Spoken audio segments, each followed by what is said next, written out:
Hello ಮೈ dears. ಇವತ್ತು ಪ್ರತಿಯೊಬ್ಬರ ಲೈಫಲ್ಲೂ ಕೂಡ ಉಪಯೋಗ ಆಗುವಂಥ ಒಂದಷ್ಟು ವಿಚಾರಗಳನ್ನು ನಾನು ನಿಮ್ಮ ಜೊತೆ ಹಂಚ್ಕೊಳ್ಳೋಕೆ ಇಷ್ಟಪಡ್ತೀನಿ ಸ್ನೇಹಿತರೆ. ಏನಂದರೆ ಎಷ್ಟೋ ಜನ ಇವತ್ತು ನಮಗಿನ್ನೂ ಮದುವೆ ಆಗಿಲ್ಲ ಅಂತ ಕೊರಗೋರಿದ್ದಾರೆ. ಇನ್ನೊಂದಷ್ಟು ಜನ ನಮಗೆ ಮಕ್ಕಳಿಲ್ಲ ಅಂತ ಕೊರಗೋರಿದ್ದಾರೆ ಅಲ್ವಾ. ಹಾಗೆಯೇ ಮದುವೆ ಆಗಿ ಜೀವನದಲ್ಲಿ ಸರಿ ಹೋಗದೆ ಒದ್ದಾಡಿಕೊಂಡು ನಾವು ಬೇರೆ ಬೇರೆ ಆಗೋಗಿ ನಮ್ಮ ಬದುಕು ಕಟ್ಕೊಂಡ್ರೆ ಸಾಕು ಅಂತ ಹೋರಾಡೋರು ಕೂಡ ಇದ್ದಾರೆ. ಪ್ರಪಂಚದಲ್ಲಿ ಪ್ರತಿಯೊಂದು ರೀತಿಯ ಜನನೂ ಇದ್ದಾರೆ. ಮದುವೆ ಆಗಿ ಕಷ್ಟಪಡ್ತಾ ಇರೋರಿದ್ದಾರೆ. ಕಷ್ಟಪಟ್ಟು ಅಂದರೆ ಯಾವ ಥರ ಅಂದರೆ ಒಂಥರ ಅಂಡರ್ಸ್ಟ್ಯಾಂಡಿಂಗ್ಸ್ ಇಲ್ಲದೆ, ಆ ಮನೇಲಿ ಸುಖ ಶಾಂತಿ ನೆಮ್ಮದಿ ಸಮೃದ್ಧಿ ಇಲ್ಲದೆ, ಗಂಡ ಹೆಂಡತಿ ಜಗಳ ಸದಾ, ಅತ್ತೆ ಮಾವಂದ್ರ ಕಿರುಕುಳ, ಈ ಥರದ್ದೆಲ್ಲ ಫೇಸ್ ಮಾಡಿಕೊಂಡು ಜೀವನ ಬೇಡ ಸಾಕು ಈ ಬದುಕು ಅನ್ನೋಷ್ಟು ನೊಂದಿರೋ ಜೀವಗಳು ಇವೆ. ಇನ್ನೊಂದು ಕಡೆ ನಮಗೆ ಆಸರೆ ಇಲ್ಲ, ಆಧಾರ ಇಲ್ಲ, ನಮ್ಮ ಕಷ್ಟ ಸುಖಗಳನ್ನು ಹೇಳ್ಕೊಳ್ಳೋಕ್ಕೆ ಅಂತ ಒಂದು ಜೀವ ಇಲ್ಲ. ಮತ್ತು ಹೊರಗಡೆಯಿಂದ ಮನೆಗೆ ಬರ್ತೀವಿ, ಒಂದು ಗ್ಲಾಸ್ ನೀರು ಕೊಡೋದಕ್ಕೆ ಕೂಡ ನಮಗೆ ಅಂತ ಒಂದು ಜೀವ ಇಲ್ಲ ಅಂತ ನೋವು ಪಡೋರು ಇದ್ದಾರೆ. ಮತ್ತೊಂದಷ್ಟು ಜನ ಅಯ್ಯೋ ನಮಗೆ ಮಕ್ಕಳಿಲ್ಲ, ಮದುವೆ ಆಗಿದೆ, ಮದುವೆ ಆಗಿ 15 ವರ್ಷ ಆಯಿತು, 10 ವರ್ಷ ಆಯಿತು, ಇನ್ನೂ ಮಕ್ಕಳಿಲ್ಲ ಅಂತ ಕೊರಗೋರು ಇದ್ದಾರೆ ಅಲ್ವಾ. ಜಗತ್ತಿನಲ್ಲಿ ನಾವು ಪ್ರತಿಯೊಂದು ರೀತಿಯಾದಂಥ ಜನವನ್ನು ಕಾಣಬಹುದಾಗಿದೆ ಅಲ್ವಾ.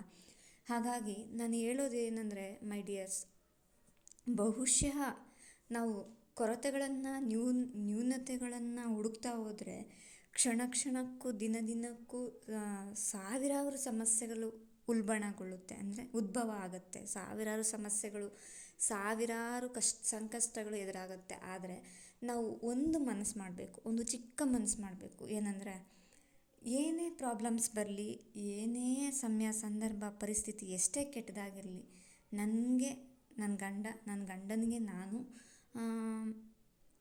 ಅನ್ನೋ ಒಂದು ಪ್ರೀತಿ ವಿಶ್ವಾಸ ನಂಬಿಕೆ ಗೌರವ ಇಬ್ಬರಲ್ಲೂ ಇರಬೇಕಾಗತ್ತೆ. ಗಂಡನ ಒಬ್ಬರಿಗೆ ಮಾತ್ರ ಅಲ್ಲ, ಹೆಂಡತಿಗೊಬ್ಬರಿಗೆ ಮಾತ್ರ ಅಲ್ಲ, ಇಬ್ಬರಲ್ಲೂ ಇರಬೇಕಾಗತ್ತೆ. ಪ್ರೀತಿ ಕಾಳಜಿ ಗೌರವ ಪರಸ್ಪರ ಹೊಂದಾಣಿಕೆ ಅನುಸರಣೆ ಎಲ್ಲವೂ ಇರಬೇಕಾಗತ್ತೆ. ಒಂದು ಸಂಸಾರ ಅಂದರೆ ಆ ಸಂಸಾರಕ್ಕೆ ಇಬ್ಬರು ಗಂಡ ಹೆಂಡತಿ ಜೊತೆಗಿದ್ದಾಗ ಮಾತ್ರ ಅಲ್ಲಿ ಒಂದಷ್ಟು ಬದುಕು ಸುಂದರವಾಗಿರುತ್ತೆ.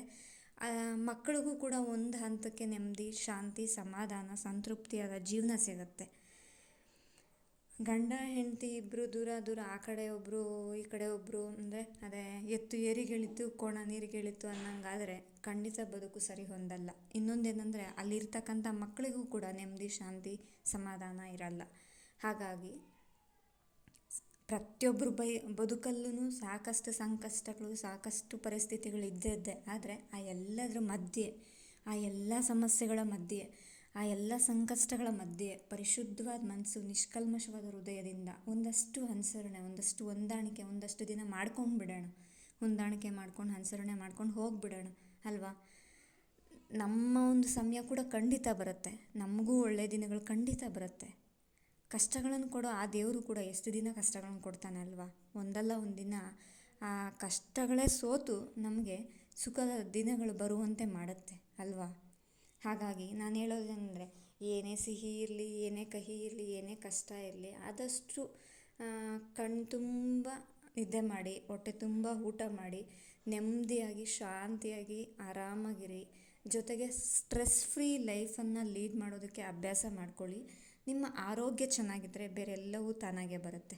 ನೀವು ಆರೋಗ್ಯ ಚೆನ್ನಾಗಿದ್ದು ತಾಳ್ಮೆ ಇದ್ದು ಒಳ್ಳೆ ಉತ್ತಮವಾದಂಥ ದುಡಿಮೆ ಕೆಲಸ, ನಿಮ್ಮ ಕೆಲಸವನ್ನು ಪ್ರೀತಿಸಿ ಗೌರವಿಸಿ ಕೆಲಸ ಮಾಡ್ತಾ ಮುಂದೆ ಸಾಗಿ ಒಂದಿಷ್ಟು ಕಷ್ಟ ಸುಖಕ್ಕೆ ಅಂತ ಸೇವಿಂಗ್ಸ್ ಮಾಡ್ಕೊಳ್ಳಿ.